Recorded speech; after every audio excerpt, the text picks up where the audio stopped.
Não fiques farto, fica em casa, vais ver que funciona. Todo mundo em quarentena devido ao corona. Saudades de ver a bola e... Shei, o quintal está bem limpo. Parabéns, meu filho. Varreste muito bem. Quarentena devido ao corona. Saudades de ver a bola e das fintas do corona. Saudades de apanhar sol e jogar bola na zona. Seja sensível e carinhoso com a sua criança. Abraça e mostra o seu amor por palavras e gestos. É só uma fase, tudo passa, não te maca. Todos juntos a gente ataca o Covid. Mano, Nina, Rita, lembrem-se.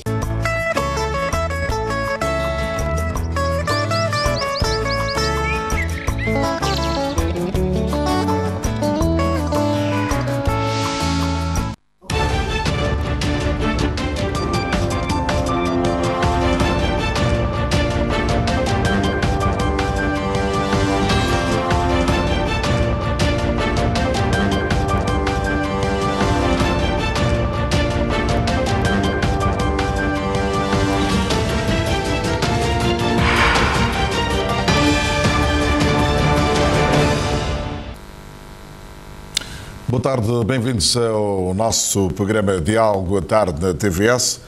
As crianças representam 48% da população santomense, de acordo com as informações disponíveis do último recenseamento geral da população e habitação em 2012. Da análise feita, as iniciativas legislativas, medidas de políticas públicas promovidas pelo Estado, com vista ao cumprimento da Convenção Internacional sobre os Direitos da Criança, pode-se depreender que, no que se refere às medidas gerais de implementação, o Estado santomense deu alguns passos no sentido de incorporar os princípios da Convenção no ordenamento jurídico interno através da adoção e reforma de diversas leis. O país tem feito um caminho muito importante no domínio da infância, com resultados bastante encorajadores. Entretanto, fenómenos como abuso sexual do menor e gravidez na adolescência parecem querer ensombrar esse quadro. Nos últimos anos, o abuso sexual de menores tem aumentado substancialmente em São Tomé e Príncipe. Segundo a Polícia Judiciária, em 2019 deram entrada 119 queixas de abuso sexual e de menores e 31 violações. Em 2020 foram registradas 200 queixas de abuso sexual de menores e 30 casos de violação. Estamos perante, de acordo com as projeções feitas, perto de 70% no número de denúncias de abuso sexual entre 2010 e 2020. Por isso, para falar deste tema, e já que estamos no mês de junho, que é o mês da criança, temos aqui Júlio Lima, da Fundação Novo Futuro e da Rede de Crianças e Juventude, depois Jéssica Neves, da ONG SOS Mulher e da Rede da Mulher, bem como da Plataforma da Sociedade Civil contra a Violência Sexual. Boa tarde, bem-vindos a este programa. Boa tarde, Carlos. Boa tarde, Maximino. Então, olhando aqui o quadro, de acordo com aquilo que foi dito por mim, em instantes, que em 2019 tivemos 119 queixas de abuso sexual de menores e 31 violações, e em 2020 este número aumentou para 200 queixas de abuso sexual e 30 casos de violação, uma ligeira redução de um caso. Como é que veio a questão deste tema, portanto, de abuso sexual de menores e também casos de violação? Nós vimos o último caso que assolou o país, em que uma mulher foi brutalmente assassinada pelo seu companheiro. Começaria por Júlia Lima, da Fundação Novo Futuro e da Rede da Criança e Juventude. Obrigado, caros jornalistas, obrigado também, caros telespectadores. Esta questão de abuso sexual de menores e também a questão da violência é uma questão que não é nova, né? Não é nova, uma vez que o abuso, a partir do momento que existe o homem, é bem provável que no seio do homem haja... Mas agora tem outros matizes, não é? Haja esse embora não seja tão nova, mas agora com uma nova dimensão. Pois é, então, antigamente isso era um pouco assim, mais ou menos clandestino, né? As coisas eram mesmo clandestinas.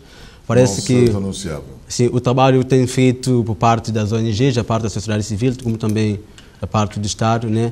Parece que as vítimas tendem a ganhar coragem e começam a denunciar, não só as vítimas, como também a própria sociedade em geral, que estão vigilantes, né? E começam já a fazer denúncias, quer anônimas, quer também presencial.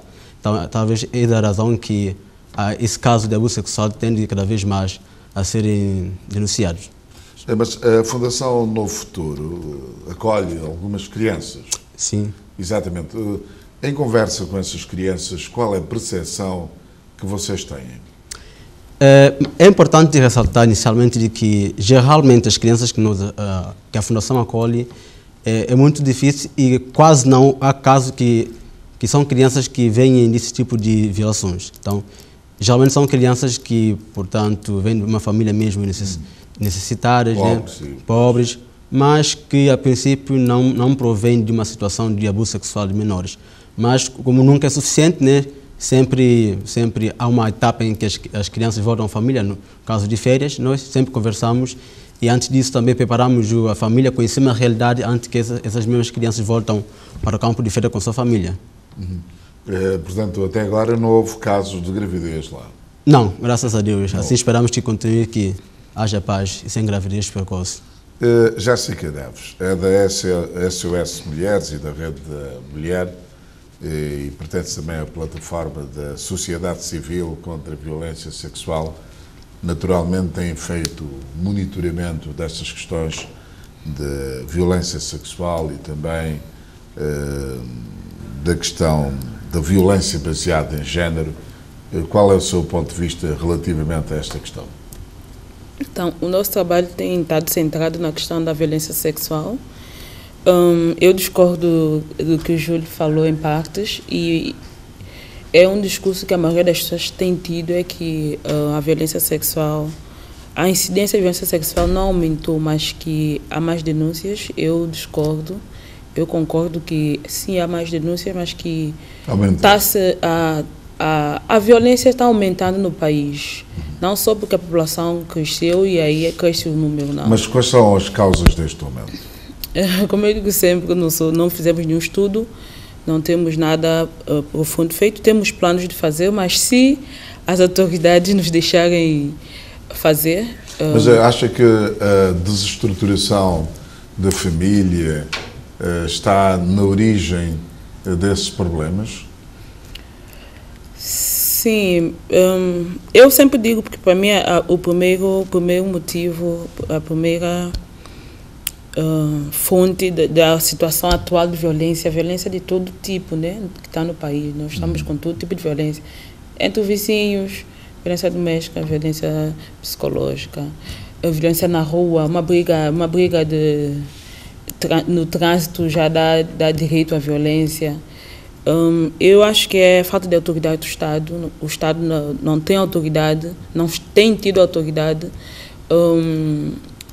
porque por muitos motivos os gestores, as pessoas que deveriam dar exemplos, não dão. Isso acaba desestruturando as famílias, acaba com os valores. Temos uma degradação total dos valores. Hoje o que é errado é certo, o que é certo é errado. A justiça que na maioria dos casos que nós vemos, ela parece não funcionar. As pessoas denunciam e elas é que tornam-se vítimas, que tornam-se os culpados. Não temos proteção para quem denuncia, para quem não denuncia, para a vítima, não temos proteção. a justiça, a pessoa que trabalha com a justiça, eles sempre reclamam de falta de meios de provas, falta de outros meios para trabalhar. Quem deveria prover esses meios é o Estado. Tem feito pouco ou tem feito muito lentamente, então as coisas não estão a funcionar. Não sei, vamos ter a oportunidade aqui de depois eu falar de algumas coisas que não estão a funcionar das instituições públicas que trabalham com as vítimas. Então são muitas coisas. A destruturação familiar faz parte da perda dos valores que nós temos. Então o nosso Estado está de perna para o ar, está tudo de perna para o ar em Santo Tomé. E nós temos que parar um dia e ver como reestruturar o nosso país. Não adianta nós tratarmos da justiça e não trabalharmos da educação. Não adianta tratar da educação, não trabalhar da justiça, nem das estruturas, nem da saúde.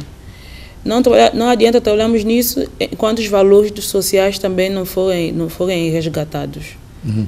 O que disse que não está a funcionar as instituições que trabalham com as vítimas. Por que é que elas não estão a funcionar? Estão a funcionar com deficiência. Elas dizem que falta de meios. E quais são essas instituições? Por exemplo, a PJ, eles reclamam da falta de computadores, por exemplo, uma coisa básica. Nós já tivemos um caso que eles disseram que não tem computador, alguma coisa do gênero. Eles têm dificuldades também com o pessoal, dá para ver que há pouco pessoal. É muito crime no país para poucos agentes. Parece ter falta também de formação. Não adianta dar formação hoje e dizer que as pessoas já estão formadas. As pessoas precisam ter formação constante em vários níveis, desde a forma como tratar a vítima, depois para a parte técnica mesmo, das técnicas de entrevista, técnicas de trabalho. Essa parte mais técnica não conheço, mas vários tipos de formação. E a Polícia Judiciária falou, e acho que a Polícia Nacional também tinham falado, que eles também têm essa dificuldade em termos materiais. O Ministério Público, o que nós vemos no caso da violência sexual, nós vemos que tem muita falta de pessoal, do procurador. Por exemplo, no caso da violência sexual, o que eles nos dizem é que há apenas um procurador indigitado para casos de violência sexual e violência doméstica. Só uma pessoa. E é impossível, é humanamente impossível, que uma pessoa dê conta de todas essas denúncias semanais que nós ouvimos na comunicação social. E eles sempre falam de meios de prova. A vítima vai e diz que eu fui abusada assim. Temos essas dificuldades já para começar de obter o exame, que continua a existir. Neste momento nós temos alguns casos que estão à espera que o único médico que faz isso no serviço público esteja disponível, tenha espaço na sua agenda de trabalho para atender esses casos de violação que já aconteceram há algum tempo. Para casos urgentes, eles atendem. Casos urgentes são casos em que o abuso ocorreu até 72 horas anteriores. Para casos que já têm mais de uma semana, tem que esperar o dia que o médico tem consultas e que tem a vaga. Então, às vezes, a vítima tem que esperar 2, 3 semanas, um mês. E a vítima vive com o abusador. A polícia só pode agir quando houver o exame. Então, a vítima continua nisso, continua vulnerável, continua a sofrer abuso, porque o hospital não consegue dar conta do serviço. Então, são muitas falhas no sistema, muitas falhas mesmo. Depois, há a corrupção que existe dentro do sistema, que eu nunca vi, mas muitas vítimas já nos contaram de quem eles acusaram é alguém que é amigo do tal fulano, que trabalhava naquele lugar e que a pessoa desapareceu com o exame. Temos um caso, por exemplo, que nós sabemos que o exame desapareceu numa dessas instâncias. E depois as informações que nos chegam é que um agente daquela instância tinha negociado com o acusado, a pessoa que a família acusou de abusar da menor, para receber um dinheiro e desapareceu com o processo. São informações que nos deram. Nós não temos como provar, mas são informações que passam. Muitas coisas não temos como provar, mas nós ouvimos muitos relatos coincidentes. Então, nós acabamos acreditando por causa dessa coincidência de muitos relatos. Júlio Lima, falou-se aqui da questão da lei para a proteção dos denunciantes. A sua fundação, em parceria com outras instituições, está a divulgar no sentido que o país disponha desta lei para proteger os denunciantes? Eu não saberia explicar isso exatamente, mas durante esse mês de junho, a Fundação, juntamente com a FONG, que formou uma rede de carreira de crianças e da juventude, nós acabamos de elaborar uma brochura, né, com algumas recomendações no âmbito da atividade que nós, durante esse mês de junho, estamos a desencadear. Tivemos 2 encontros, especificamente um encontro com o Ministério da Educação e Ensino Superior. Tivemos outro encontro ainda ontem com a sua Ministra da Justiça.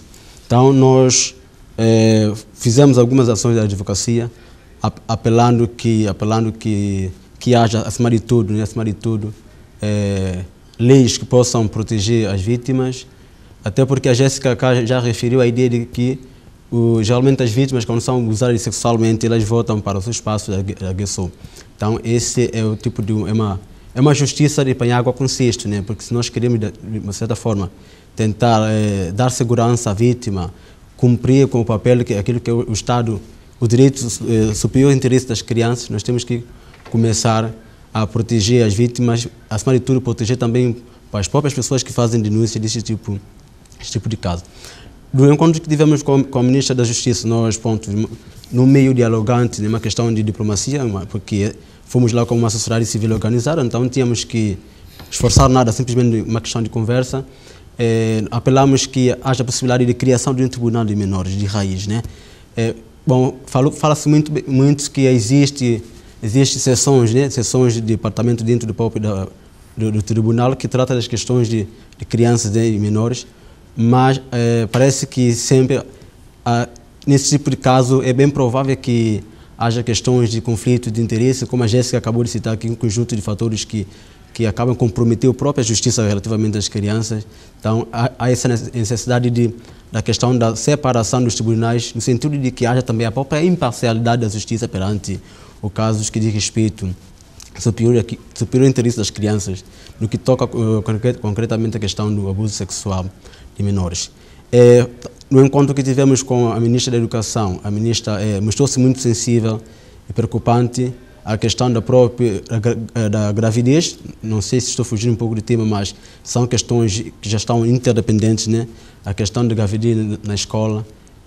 Mostrou-se a ideia de que está-se muito preocupado com a qualidade da educação, aí aparecem as meninas engravidando, né?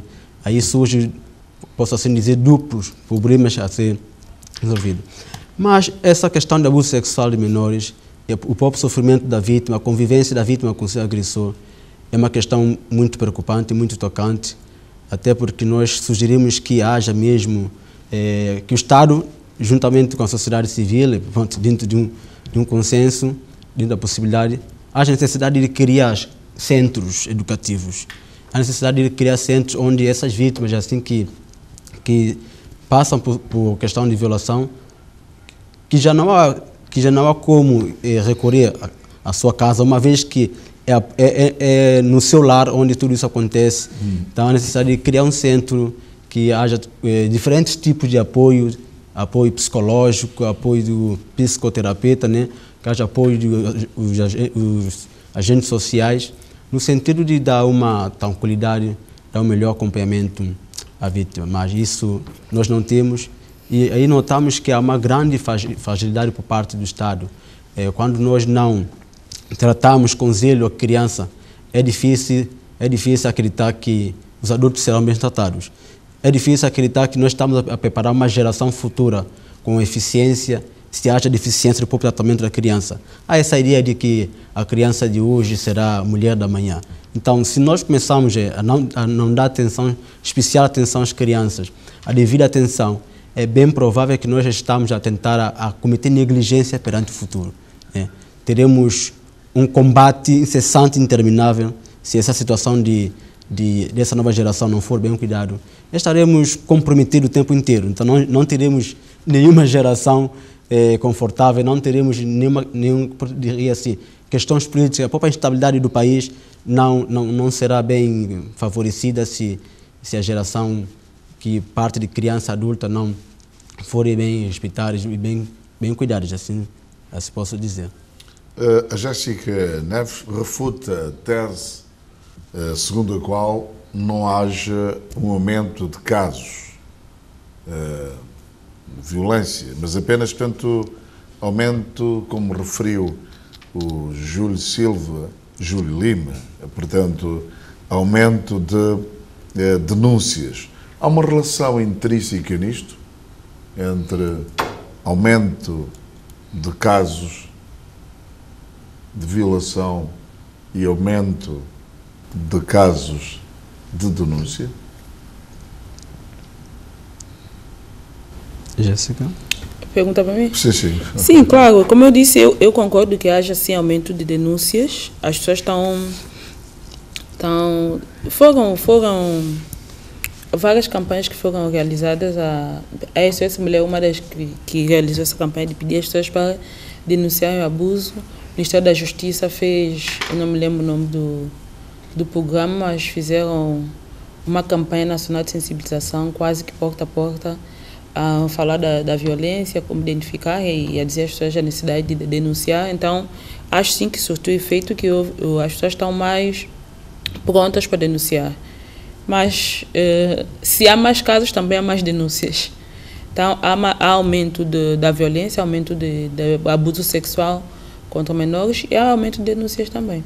E de violação também. Ainda eu sempre dou exemplos, falo muito com exemplos, soube de um caso de há dias de uma senhora saindo do trabalho no início da noite, foi atacada por um grupo de jovens e foi violada.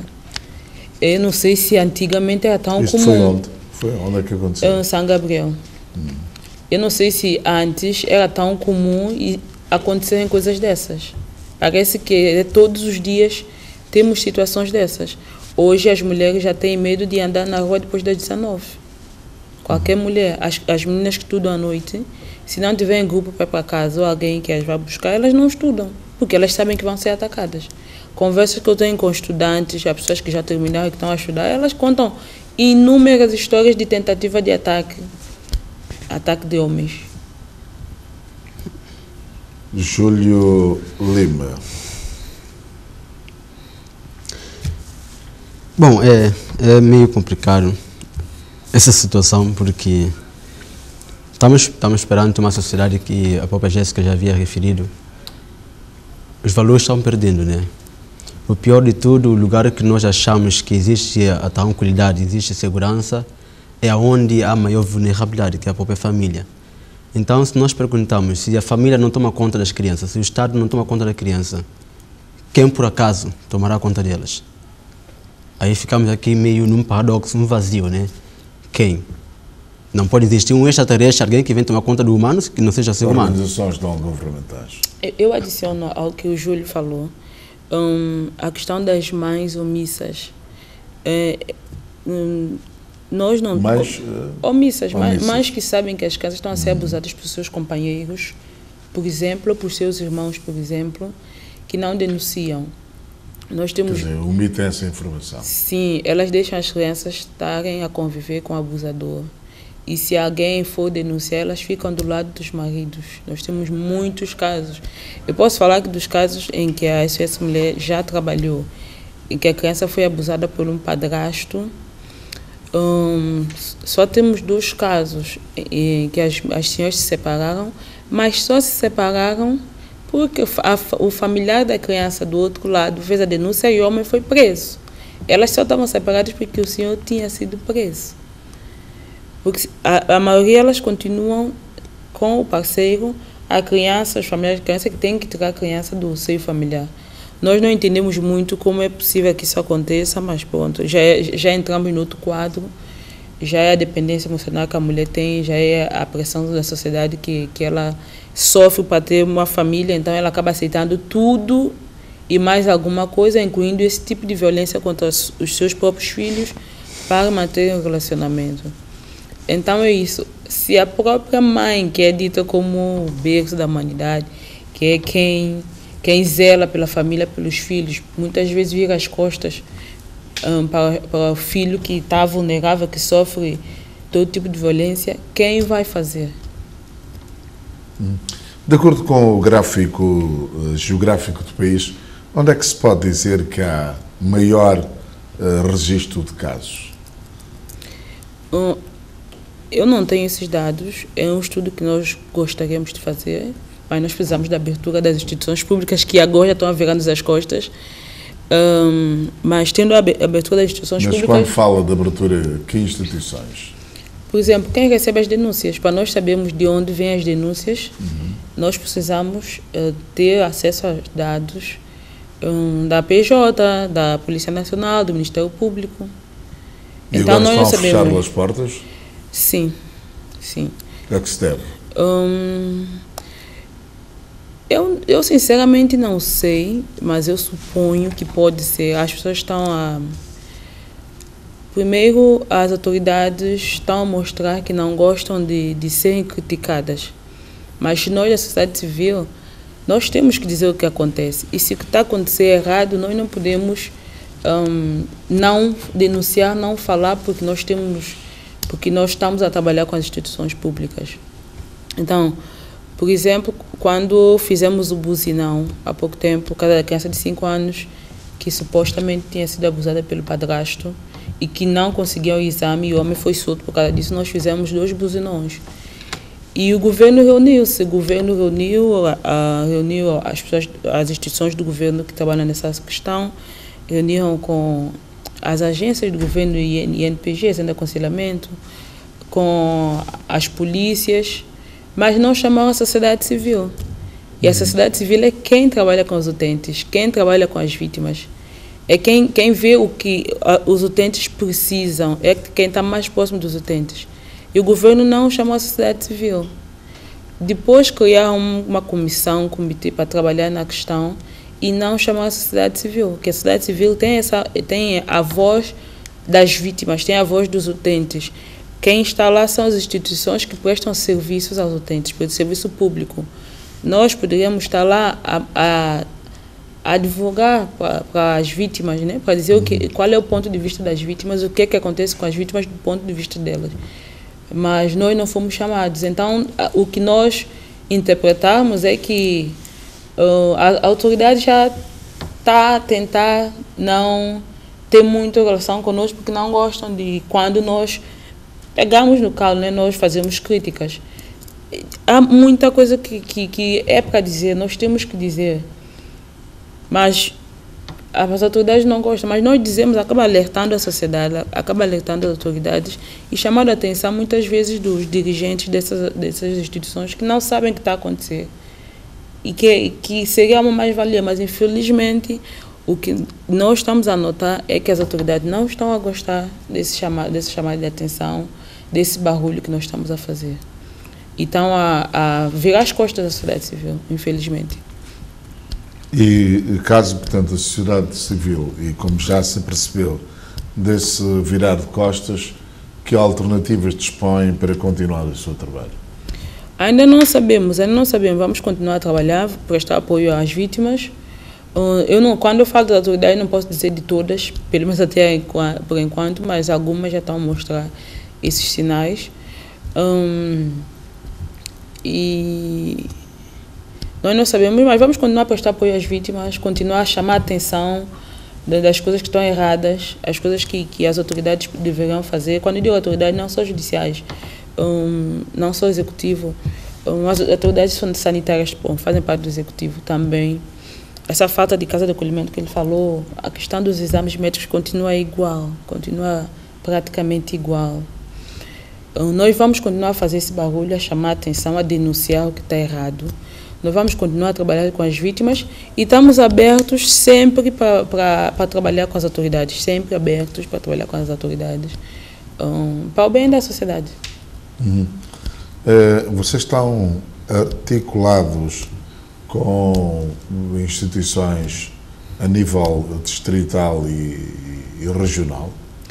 Ainda não. Regional, sim.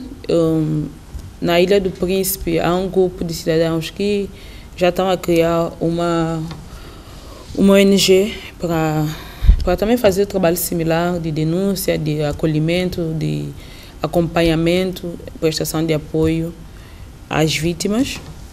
A nível distrital ainda não, mas está nos planos, estamos nos organizando e expandindo a nossa atuação. O mesmo já não acontece com a Fundação Novo Futuro? Muito menos, porque ponto, nós, pela própria natureza da Fundação, né, nós trabalhamos mais na vertente de acolhimentos. Então, nós não temos essa interferência direta com as próprias vítimas, mas nós trabalhamos muito na vertente da sensibilização. No sentido que não haja a própria repetição desse tipo de casos. A Jéssica falou sobre a questão de... Foi feita a pergunta de onde, por acaso, acontece melhor tipo de casos, né? Tipo de questão da violência doméstica, abuso sexual de menores. Mas em 2018, 2019, nós fizemos, no âmbito de um projeto que é Direito das Crianças, foi feita uma sensibilização através de alguns dados, alguns estudos. Percebeu que no distrito de Lembá e distrito de Cauê são dois distritos alvos que há um maior número de casos de abuso sexual de menores, né? E houve uma abertura pública dos próprios participantes, né, que revelavam que o abuso sexual, percebe-se que já é um caso que é praticado na superestrutura e infraestruturas, eu posso dizer. É um abuso que acontece entre o civil, socialmente, né? Também é um caso que acontece entre os próprios educadores, ou seja, quem ensina é a mesma pessoa que quem pratica esse tipo de casos. Então, por isso também que fizemos essa campanha de advocacia junto ao Ministério da Educação, também advogando para essa questão, e de modo que haja a gravação de medidas disciplinares para esse tipo para os professores que geralmente cometem esse tipo de crime. Quando a família não consegue acolher, quando o Estado não faz, a sociedade civil, sobretudo as fundações ou organizações que existem, a própria estrutura não é suficiente para poder acolher esse tipo de caso, até porque cada organização já tem uma especialidade, né, de atendimento, às vezes a superlotação do espaço, os próprios recursos disponíveis aqui para poder atender às necessidades dos seus educandos, nem sempre acaba de ser a mais-valia para agregar mais pessoas, até porque é lamentável não existir mais espaços que é dessa natureza, como a Fundação, como a Arcar, como a Caritas, como a Fundação da Criança e Juventude, e as outras que existem, mas é preciso que o próprio Estado comece também a criar estrutura dessa natureza, mas não deixando para o funcionário do Estado, né? É necessário criar espaço para que os próprios agentes da sociedade civil que fazem parte dessas organizações que possam também trabalhar juntamente com os funcionários do Estado, uma vez que nós percebemos que tudo que é do Estado nem sempre há uma boa gerência, né? Uma boa gerência é um pouco complicado. Então, Maximino, voltando à questão da abrangência que perguntou, que eu disse que nós não sabemos por causa da falta de estudos, mas dos casos que nós já recebemos e das algumas informações que já acolhemos das instituições no passado, parece que a abrangência é mesmo nacional. No distrito de Água Grande acontece bastante em várias regiões. Fala-se muito também de zonas pesqueiras, que há muito. Mas nós ouvimos, como ele falou, Lembá, Cauê, Mesoche, região autónoma do Príncipe, as pessoas de lá dizem também que há muitos casos, que lá ainda é pior porque nada é feito mesmo. Aqui quase nada é feito, lá é nada feito. E Água Grande há muito.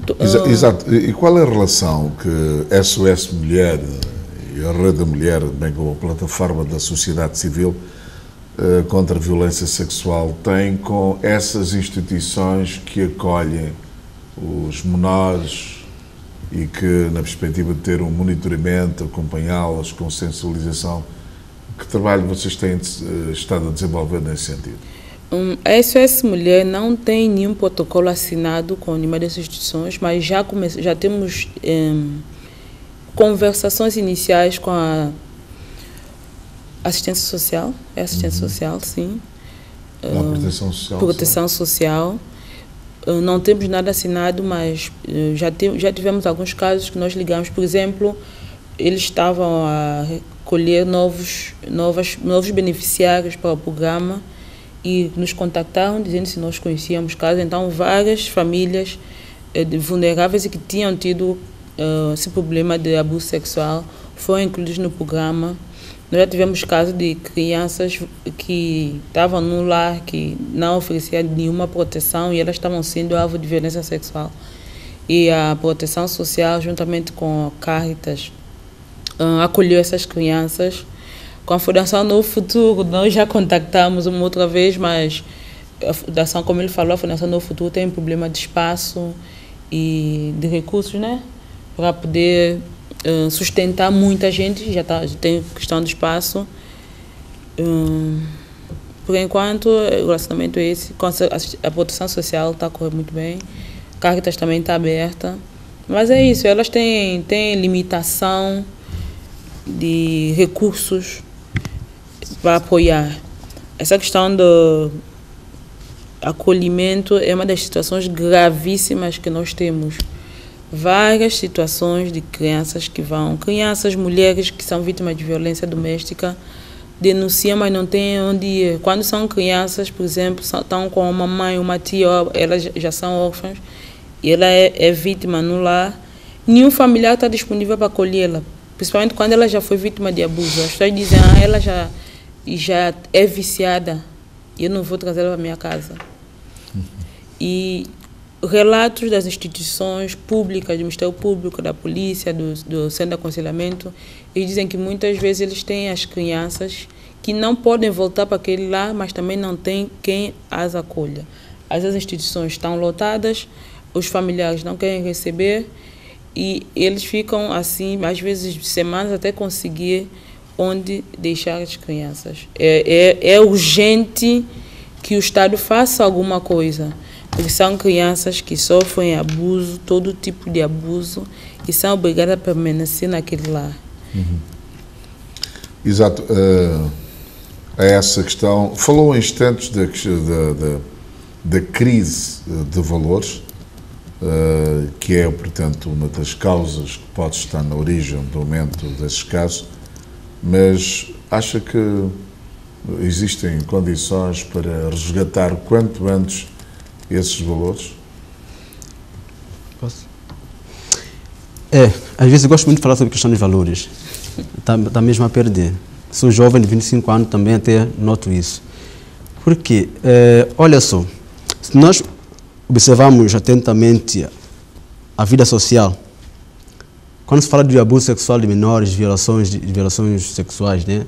Porque são duas coisas diferentes. O abuso é de uma coisa, a violação é de outra coisa.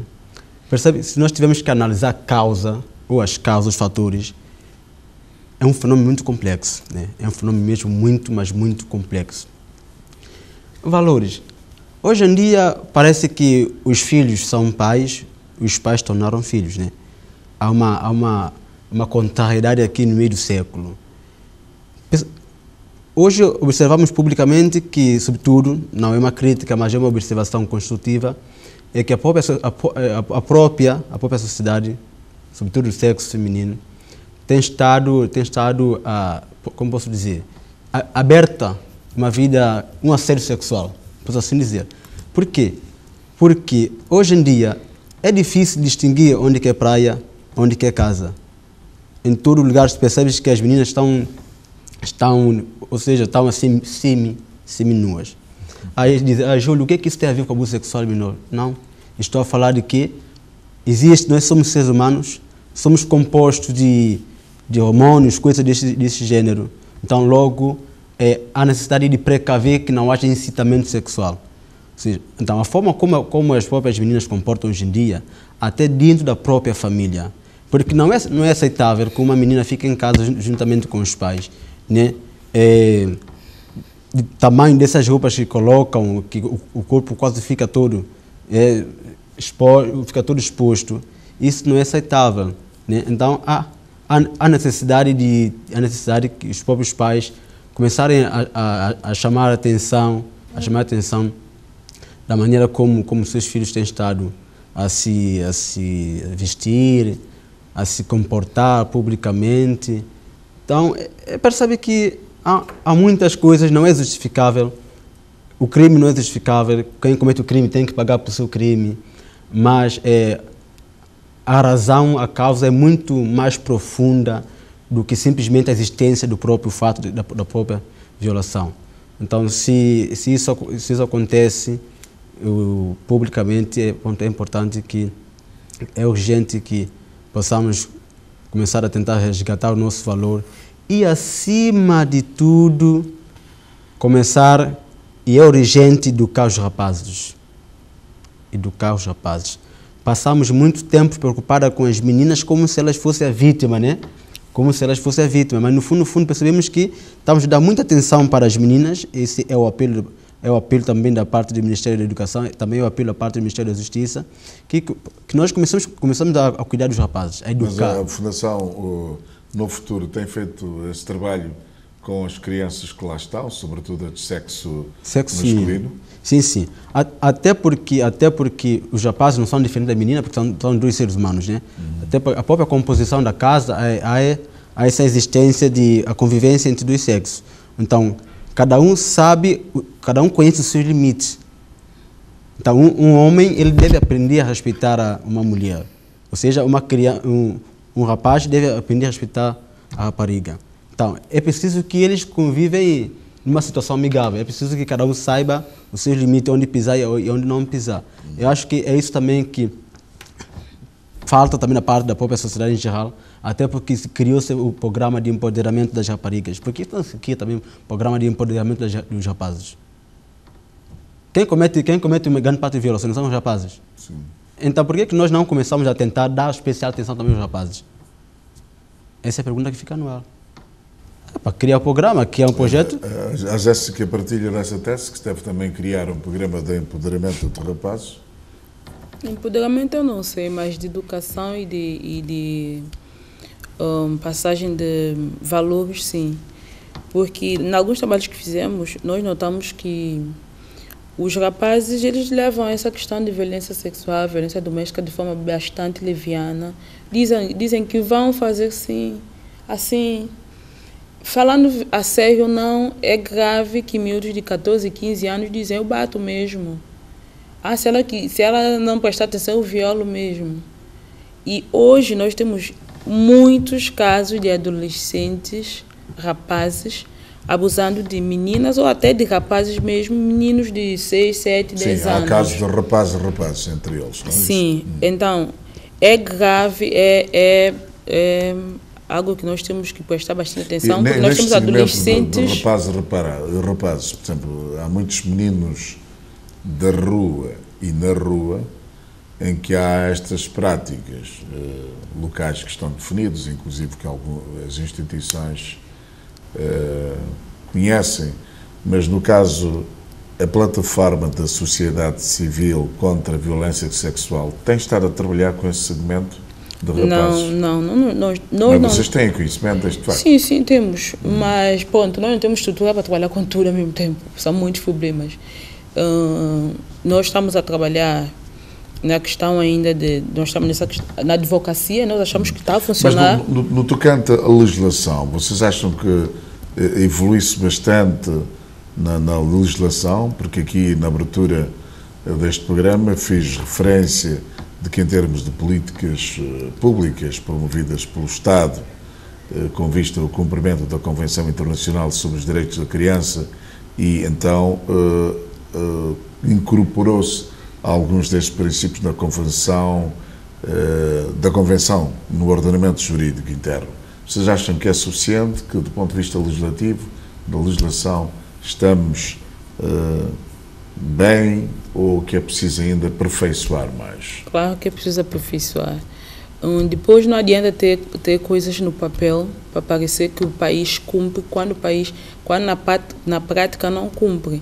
Nós assinamos vários. Falo aqui da Convenção de Direitos Humanos. A Convenção diz que os Estados têm que dar segurança e proteção às crianças. O que nós estamos a ver não é isso. O que nós estamos a ver é o contrário. O Estado não tem sido capaz de cumprir esses protocolos internacionais que assinou. Depois, em termos de legislação, há muitas lacunas. Por exemplo, nós não temos um estatuto, eu não entendo muito de legislação, mas ponto. Algo de... como é que fala? a vítima, alguém que é vítima, receber depois uma indemnização do Estado. Por exemplo, nós temos esse caso dessa senhora que foi assassinada brutalmente pelo seu ex-companheiro. Eles tinham denunciado, as autoridades falharam. Não sei onde é que estava a falha, mas eles falharam, porque eles disseram várias vezes que ele está ameaçando, ele está não sei o quê. Houve falha aí. E depois a senhora foi morta. Ela tem um pai acamado, tem 2 filhos de sexo feminino menores, tem outro que não é menor, mas também tem 19 anos. Então a família, eles hoje estão numa situação... Enfim, não tem o que comer, porque a senhora é a provedora da casa. Tem esse senhor assim. E o Estado que foi omisso. O Estado deveria pagar uma indemnização à família. Parece que na lei não existe nada concreto sobre isso. Outra questão, casos de violência sexual não são casos urgentes na justiça. Então, quando eles chegam, quando houver tempo, trabalha-se com os casos. Enquanto isso... É a família que está revoltada porque não vê a justiça a funcionar. É a pessoa, o abusador, ou ele viaja, ou ele vai fazendo N propostas à família para tirar queixa, ou ameaças. Com o tempo, a vítima não quer mais falar disso, porque cada vez que ela lembra, ela sente essa dor que ela sentiu a ser abusada. Então a família depois diz, sabe, deixa como está. Porque passa 1, 2, 3 anos, não aconteceu nada, o abusador é vizinho, o abusador passa à frente deles. Nós temos casos que o abusador passa, ainda faz gracinha com a família, tipo, eu abusei mesmo e vocês foram queixar, e o que aconteceu? Temos casos de abusador que depois diziam, vocês foram me queixar, agora eu vou vingar. E enquanto isso, a justiça passa 1 ano, 2 anos, 3 anos e pronto. E esse abusador continua na rua e com certeza abusar e a passar essa mensagem de impunidade. De facto, isto é um tema que tem vindo a badalar, portanto, a nossa sociedade e, bem, a sociedade civil também não dispõe da varinha mágica para resolver este problema. Aqui é vocês, portanto, continuarem a divulgar, trabalhando, portanto, em parceria com as estruturas mais adequadas e ver até que ponto este problema, portanto, vem a ser resolvido paulatinamente, não é? Não concordam com esta tese? Sim, é isso mesmo. Tem que ter envolvimento de todos mesmo. Não só das estruturas do Estado, todas as estruturas. E quando nós falamos da estrutura do Estado, parece que estamos a falar da figura, por exemplo, do procurador. Não é do procurador geral, é dos procuradores adjuntos, é dos técnicos que trabalham, é do porteiro. Nós todos temos que nos sensibilizar.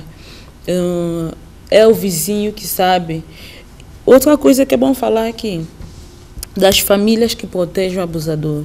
Não só das esposas que sabem que o seu marido abusa da filha dela, ou da mina que há, ou da afilhada, mas as mães, por exemplo, que sabem que o filho fez isso, ela que vai pedir à família do abusador para não queixar. Como é possível, né? Uma pessoa faz um crime horrendo disso, às vezes criança de 2, de 5, de 10 anos, e a mãe desse abusador vem pedir. É o amigo que sabe, mas ele vai mexer os pauzinhos para que nada aconteça ao abusador. É o grupo que vai fechar e vão dizer, mas eu fiz isso, fiz aquilo. É a vizinha que vê, mas diz, não é minha filha, se fosse minha filha. Então, precisa ter envolvimento de todos para essa luta, para que haja mudanças. Ninguém merece passar por esse tipo de coisas. Como o Júlio falou aqui, nós temos, vou falar, a maioria das vítimas são do sexo feminino, elas vão ser mães, vão ser professoras, vão ser funcionárias públicas. Mas elas sofreram aquele trauma que nunca sai, que vai condicionar a forma dela de ser e de estar na sociedade a partir daí para frente. Nós estamos tendo já muitas mulheres traumatizadas por causa de tudo isso que acontece contra as mulheres e de alguns homens também. Nós hoje vivemos com medo, todas as mulheres também vivem com medo. Então nós temos uma sociedade de pessoas doentes. Então, é necessário que nós todos trabalhemos para ter uma sociedade sã. Nós temos meninas, adolescentes que foram abusadas em crianças, que tentam suicídio o tempo todo. Outras que depois não querem ter nenhum relacionamento. Outras que depois já não querem ter relacionamento com homens, preferem ter relacionamento com mulheres. Os rapazes que foram alvo de violência sexual, ou então que estavam numa família, quando eles crescem, eles tornam-se abusadores também. Então, a necessidade de todos nós nos envolvermos. Infelizmente, as pessoas tentam misturar política, tentam misturar um monte de coisas, mas o essencial que é termos uma sociedade sã, termos as pessoas com proteção, com segurança. É que falta muita gente ainda entrar nessa luta. Exato. Acho que esgotamos a matéria. Bom, ele falou aqui dos professores, eu gostaria de falar também dos professores, da violência sexual nas escolas. Professores que têm estado... Muitos. Essa questão já tem sido dita várias vezes, depois há alguns professores que também foram sancionados. Sim, o Ministério da Educação já por este falou. caso. Mas é uma pontinha do iceberg, porque eu converso muito com adolescentes e elas contam coisas horríveis que acontecem nas escolas e às vezes até quem está na direção pratica esse tipo de crime. Às vezes a vítima, os familiares vão para a direção denunciar, mas a direção, por vários motivos, não consegue fazer muita coisa. Então é urgente. Mas uma questão que eu gostava de vincar aqui, relativamente àquilo que disse, famílias que protegem os abusadores, são tantos casos? Sim. E a plataforma da sociedade civil contra a violência sexual tem conhecimento desses casos? Sim. Mas nós não podemos fazer muita coisa. Nós até denunciamos, mas nós temos... Nesse momento, nós já acompanhamos mais de 30 casos e em nenhum deles houve condenação. Quase todos estão parados ou na PJ ou no Ministério Público. Meses, já temos casos de anos. Há quanto tempo vem se dedicando a essas questões da advocacia?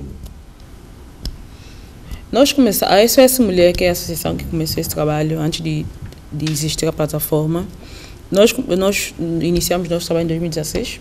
Fundamos a associação em 2016, mas em 2018 é que começamos a ter contato com os casos, com alguns casos, em 2019 com outros. Em 2020 mesmo... E vocês têm acesso aos tribunais, têm acesso... Sim. À Procuradoria-Geral da República. Exatamente. Aos tribunais, começamos agora, mas a abertura total... E têm também acesso às vítimas, aos familiares das vítimas? Sim, nós temos ainda que trabalhar nisso, porque muita gente não conhece o nosso trabalho. Então, muitas vezes, nós ficamos a saber dos casos quando ela já passou pelo hospital. Vocês dispõem de uma linha verde, no sentido de contactar-vos 24 sobre 24 horas? Não temos linha verde, é algo que nós queremos trabalhar para ter a linha verde. É um dos planos para esse ano, para termos isso. Mas temos um número de telefone. Geralmente, são pessoas que nos conhecem os elementos da plataforma ou da SOS Mulher. Quantas pessoas integram a plataforma? A plataforma, nós não temos número. Plataforma são associações e pessoas individuais. Associações Mas temos... é um número que tem estado a engrossar, digamos assim. Sim. Há sempre pessoas a contactar-nos. Eu também quero fazer parte da luta. Eu também quero entrar na associação. E a vossa ação incide essencialmente no plano interno ou também no plano externo? Não sei responder essa pergunta porque eu não entendi. Vocês trabalham com pessoas dentro ou fora do país? Por enquanto dentro do país, mas nós temos também pessoas da diáspora que estão conosco e que estão disponíveis para ajudar. É esta a pergunta, portanto, sim, okay. Há pessoas que já estão na plataforma, que estão disponíveis, estão sempre, quando precisarem de alguma coisa, nós estamos cá, sempre estão a perguntar o que é que nós podemos ajudar. Nós, como não sentamos para nos reestruturar como deve ser. Que tipo de apoio vocês estão a precisar neste momento? Por exemplo, posso falar, a SOS Mulher, que é a associação que trabalha diretamente com a questão de violência sexual, nós não temos um escritório, nós não temos um lugar em que a vítima possa lá bater a porta. Tá.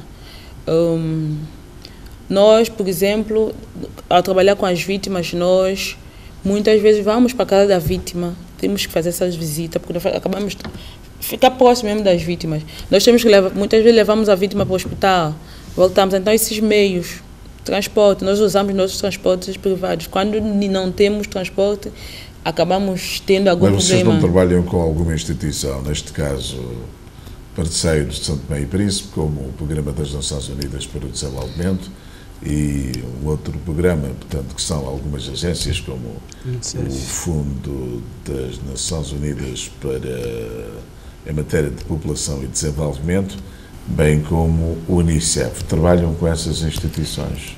Nós já começamos as conversações com o Unicef, por exemplo, com o PNUD, por exemplo, com o Unicef também. Com o FUNUAP, não? Ainda não, mas nós está no plano para esse ano. Mas as atividades que nós fazemos, nós convidamos, eles sempre aparecem. Sim.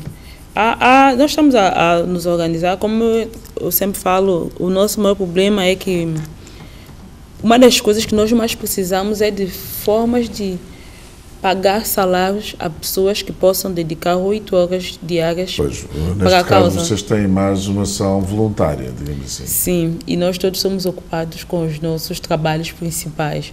Então acaba que nós não conseguimos fazer tudo que poderíamos fazer se tivéssemos essa possibilidade ou se tivéssemos pessoas disponíveis para trabalhar. Então, o mais importante agora para a SOS Mulher, por exemplo, é ter pessoal para acompanhar as vítimas, para acompanhar os casos, para trabalhar em planos. Tinham que dispor de pessoas específicas, psicólogas, alguém que entenda a área da assistência social, etc. Sim, nós não temos, como eu falei, é isso que nós temos falta, é ter um lugar e ter pessoas para começar, recursos humanos. Mas nós trabalhamos em parceria com a Associação dos Psicólogos, por exemplo, mas também está aí, até quando é que eles vão prestar esse serviço gratuito, porque são muitas vítimas. Se nós tivéssemos feito o trabalho como deve ser, como gostamos de fazer, está em cima dos casos, temos o número a funcionar, as pessoas ligarem, era muito trabalho. E não tem como, os psicólogos também têm os seus afazeres laborais, disponibilizarem de tanto tempo pro bono para as casas. Exato. Júlio Lima. Deixa-me só terminar também, a parte da jurídica também, nós temos também a Associação das Mulheres Juristas que nos ajudam, nós temos escritórios também que estão disponíveis, por exemplo, da Celisa, o escritório do Poça também, temos o escritório da doutora Genileise, que eu não me lembro o nome do escritório, é Miranda, se não me engano, para não falar errado. Que estão disponíveis a ajudar. Que estão disponíveis, mas também é isso, eles têm limitações, porque eles também têm os processos que pagam os seus salários. Então eles não estão disponíveis o tempo todo para os casos pro bono. Então é isso. Júlio Lima, queria referir-se a alguma coisa? Bom, como nós já estamos na reta final do nosso programa, né? Bom, eu gostaria, antes de terminar essa sessão, deixar um apelo, né, à sociedade em geral, que seja cada vez mais responsável, mais vigilante. Também a família, sobretudo, pedir às mães que amem os seus filhos como também amam os seus maridos, que não haja desigualdade, trocar sobretudo as filhas por marido, né? Também pedir os professores que possam assumir o papel de professor e não ser hipócrita com a educação. Então, se nós educamos, nós temos que respeitar o nosso trabalho, ser profissional. Também, acima de tudo, pedir os pais, concretamente, que não começam a ver as suas filhas como se fossem as suas amantes. Então, tentar separar as coisas. Então, se nós, assim, pouco a pouco, podemos construir, e assim conseguimos construir uma sociedade com posso dizer, né, uma fase zero relativamente à questão do abuso sexual de menores. Pedir ao Estado também que possa cada vez mais ser responsável, assumir os protocolos que assinam, para não fazer simplesmente o trabalho de inglês vir, né, participar nas organizações internacionais e assinar o protocolo, não assumir o compromisso com as crianças e o trabalho em geral. Jéssica Neves. Um remate final. Ok, eu gostaria, já que eu estou cá, falar um bocadinho do que aconteceu na última manifestação que a SOS e a plataforma foi co-organizadora, porque algumas senhoras que não têm ligação com nenhuma das associações contactou uma das pessoas da plataforma e informando que queria fazer uma manifestação por causa da senhora que foi morta e por causa dessa omissão do Estado, das autoridades, dessa ineficiência em proteger as pessoas. Nós entramos na organização desse evento, dessa manifestação, e aconteceu a manifestação para chamar a atenção das autoridades. Felizmente apareceram muitas pessoas, mas depois, hoje as pessoas andam falando que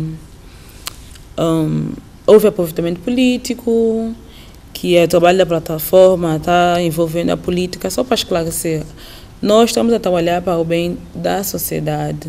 Nós estamos a trabalhar, SOS Mulher, por exemplo, os nossos objetivos é trabalhar para o fim da violência sexual e outro tipo de violência contra mulheres e crianças e para promover uma sociedade sã. Então, para esclarecer... Também não tratam da violência contra os homens? Não, por enquanto não, porque nós sabemos geralmente as vítimas são mulheres. Mas também então, há casos de homens que são violados. Sim, há casos e nós trabalhamos. Nós trabalhamos contra a violência sexual. Então, quando há uma... Aí eu concordaria com o Júlio que quando se fala da proteção às raparigas, também deve-se proteger os rapazes. Eu posso responder. Maximino, quando se fala de racismo, o branco diz, mas não se deve falar de como é que é a vida do negro importa. Então vem um grupo de brancos a dizer, não se pode falar a vida do negro importa, mas sim a vida dos homens importa, do ser humano importa. Mas quem é alvo de racismo? O negro, o branco também são, mas, entendeu? Sim, então é mais ou menos isso. São quantos casos de homem vítima para quantos casos de mulheres? Talvez milhares de casos para mulher, para um homem. Mas é sempre bom então também, nós vamos focar. É sempre bom também proteger os homens que são. Não, nós não conseguimos proteger toda a gente. Porque muitas vezes falamos aqui de vários tipos de violência. Há violência física, há violência psicológica. Não, nós não conseguimos trabalhar com todo tipo de violência. Quando há caso de violência sexual, seja lá quem for a vítima, mulher, homem, de que idade for, o que nós podemos fazer, nós fazemos. E todo tipo de coisa errada, se tiver ao nosso alcance, nós vamos desenvolver, sim. Mas pronto, voltando à questão da manifestação, para deixar claro que se há pessoas que estão na luta conosco, que têm corpo partidário, nós não temos nenhum problema com isso. O que nós queremos é que quanto mais santomenses estejam envolvidos na luta, melhor. Se há aproveitamento político, nós não conseguimos evitar. As pessoas são livres, essa luta é uma luta pública, por exemplo, a manifestação, então, uma manifestação pública, não somos nós, da sociedade civil, que vamos proibir uma outra pessoa a atuar, a estar presente nas manifestações. Então, eu peço às pessoas que não confundam as coisas, porque o trabalho é trabalho para o bem da sociedade. Os políticos que queiram tirar proveito, eles que tirem, nós não vamos proibir. O que interessa é que todos os santomenses estejam unidos para proteger as pessoas, as mulheres, as crianças, os homens, seja quem for. Para trabalharmos para uma sociedade boa para todos nós. Jéssica Neves, da ONG SOS Mulher, Rede da Mulher e Plataforma da Sociedade Civil contra a Violência Sexual, Júlio Lima, da Fundação Novo Futuro e da Rede da Criança e Juventude, o nosso muito obrigado por terem estado connosco a falar dessa questão da violência contra as mulheres e também raparigas, não esquecendo da proteção também aos rapazes. Neste mês de junho, como sabemos, é um mês todo ele, portanto, da criança e, portanto, o nosso muito obrigado e voltamos a falar deste tema no outro espaço. Obrigado, Marcelo. Muito obrigado.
Neste momento, eu estou em Agripalma.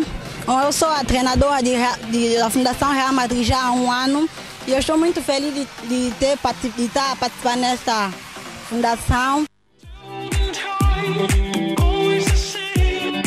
Estamos aqui agora com as crianças a divertirmos e estamos muito satisfeitos com esse projeto e é um projeto muito bom.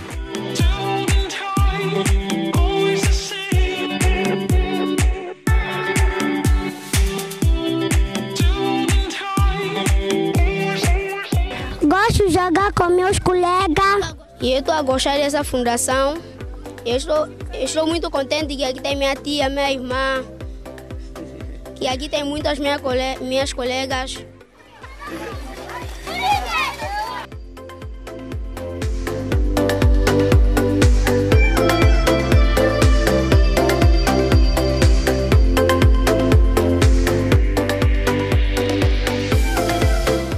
Eu chamo de Simila, já estou aqui há um ano, sou treinadora de futebol, mas eu gosto muito desse grupo.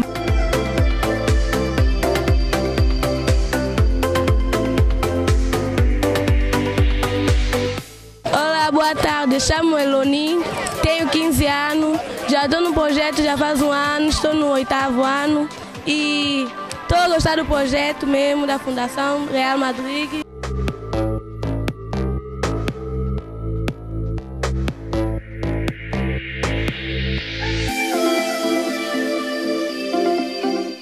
Eu sou Ranilson, tenho 12 anos, vivo em Santo Tomé e Príncipe, principalmente no distrito de Lemba.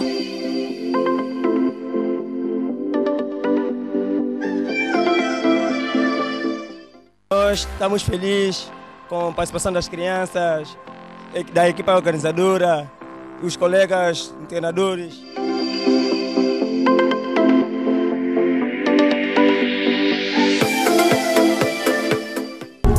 Esperamos a todos Santo Tomé Maratona.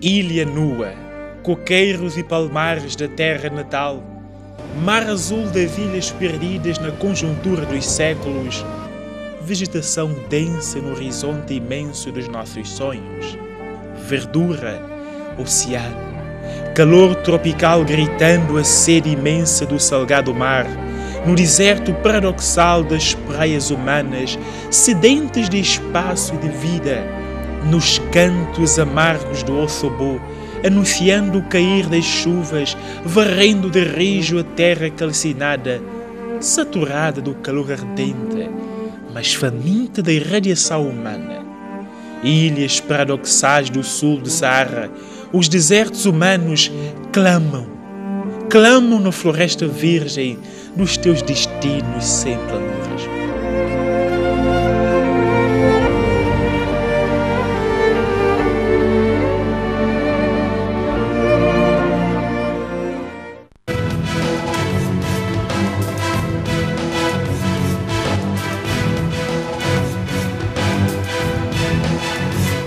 Presidenciais 2021.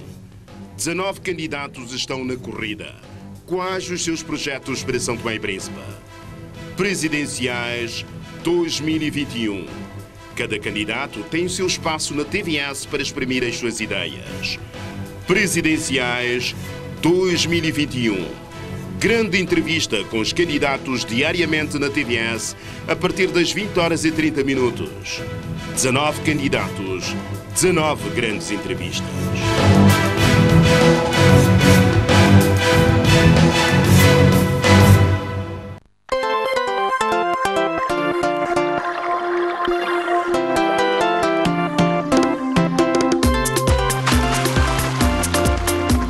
As Ilhas de Chocolate.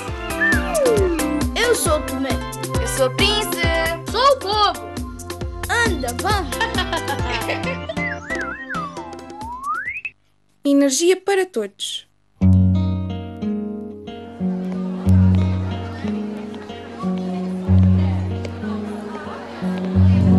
bobo, o que tens? Por que estás tão triste? Que aí, pequena? Tive um sonho muito bom esta noite.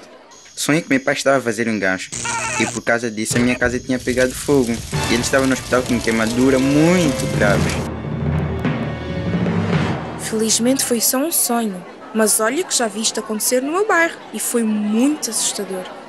Sim, no meu bairro o meu vizinho estava a fazer um gancho no poste, apanhou um choque elétrico e o bairro ficou todo escuro. Nesse dia à noite não consegui fazer os trabalhos de casa e a professora pôs-me de castigo. Cacau, vê cada coisa. Sabes que fazer gancho é mau. É perigoso para a segurança das pessoas, pode provocar queimaduras e incêndios. E é também um crime, porque está a ser roubar energia. O meu pai disse-me que também faz com que a EMAI não consiga levar energia às nossas casas. Por causa de um, todos pagam e o país é que paga por todos. Oh, e não podemos fazer nada? Sim, podemos ajudar a cuidar do nosso bairro. Dizer aos nossos vizinhos e familiares que não se deve roubar energia. As ligações elétricas só podem ser feitas por técnicos que sabem. E para ter energia em casa, temos que falar com a EMAI. Se fizermos isto, estaremos a cuidar da segurança das pessoas e ajudar a EMAI a levar energia para todos. Yupi! Agora já sabemos se é que cidadãos queremos ser, gancho é preciso fazer para a energia manter.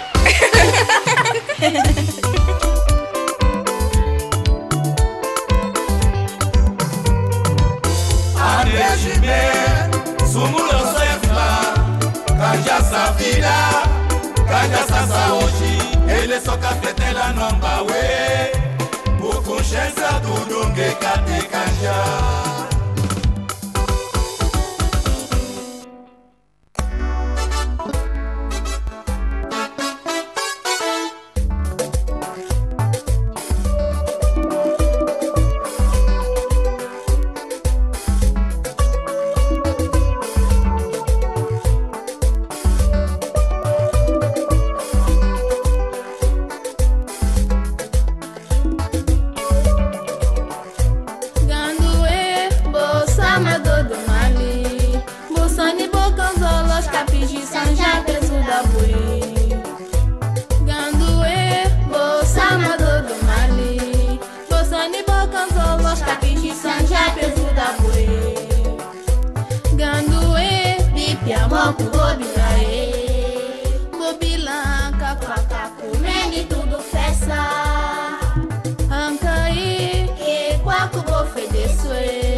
Chinitela